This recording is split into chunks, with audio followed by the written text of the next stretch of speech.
नमस्ते, म छितेन तपाईहरुलाई स्वागत गर्छु मेरो च्यानलमा। अनि आज चाहिँ म एकदमै छिटो अनि मिठो नेपाली खाजा अन्डा चिउराको रेसिपी शेयर गर्न गइरहेको छु।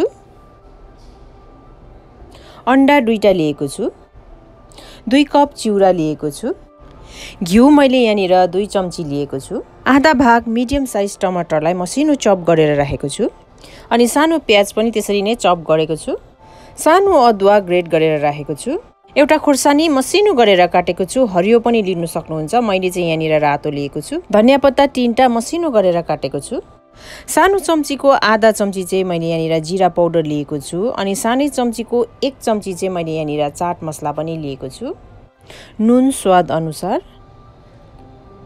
अब सबैभन्दा पहिला कराईलाई मज्जाले तताउने र कराई मज्जाले तातेपछि त्यसमा 1 चम्ची घिउ मैले राख्दै छु। अब घिउ सँगसँगै चिउरालाई पनि राख्ने र चिउरा राखेपछि यसलाई मज्जाले भुट्ने।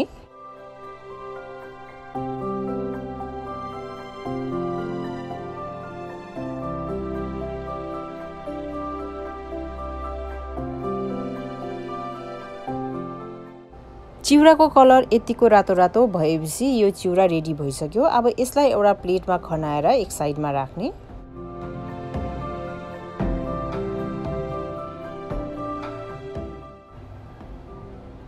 अब एउटा बोल लिएर यो 2टा अन्डा फुटाएर म त्यहाँ राख्दै छु। अब अन्डामाथि यो प्याजलाई राखेँ, मैले टमाटरलाई पनि राखेँ, मसिनो गरेर काटेको खुर्सानीलाई पनि राखेँ र अदुवालाई पनि राखेँ र अब यो धनिया पत्तालाई पनि राख्ने। अन्तमा नुन स्वाद अनुसार। अब यी सबै सामग्रीलाई मज्जाले मिक्स गर्ने।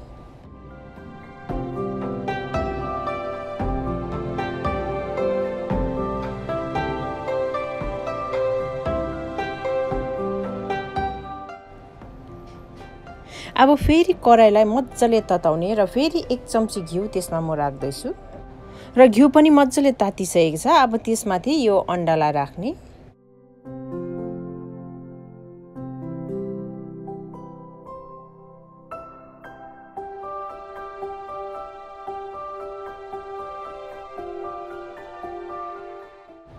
अब अन्डालाई बिस्तारै यसरी चलाउने।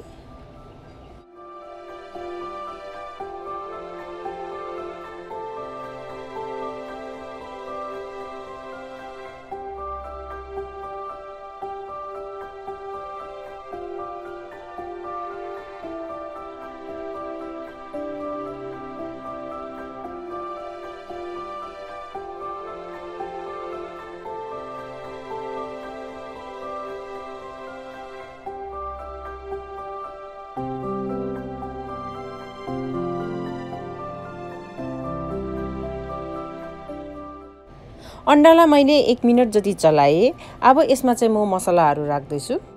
मसलाहरू राखिसकेपछि फेरि अझै 1 मिनट पकाउँछु म।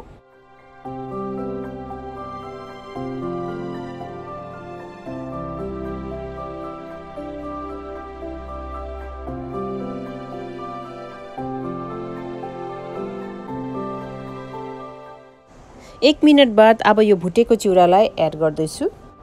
त्यसमा फेरि अलिकति स्वाद अनुसार नुन पनि राखेँ। मिडियम टु लो फ्लेम राखेर 2 मिनट मज्जाले भुट्ने।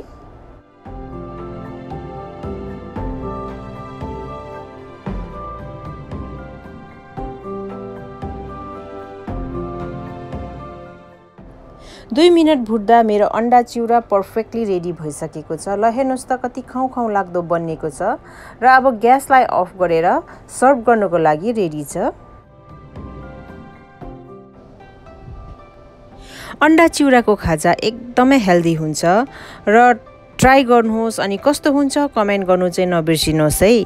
अनि मेरो च्यानलमा नयाँ हुनुहुन्छ भने प्लिज च्यानललाई सब्स्क्राइब पनि गरिदिनुहोस् अनि मेरो रेसिपी मन परे तपाईहरुको साथीहरु फ्यामिलीहरुसँग शेयर पनि गरिदिनुहोस्।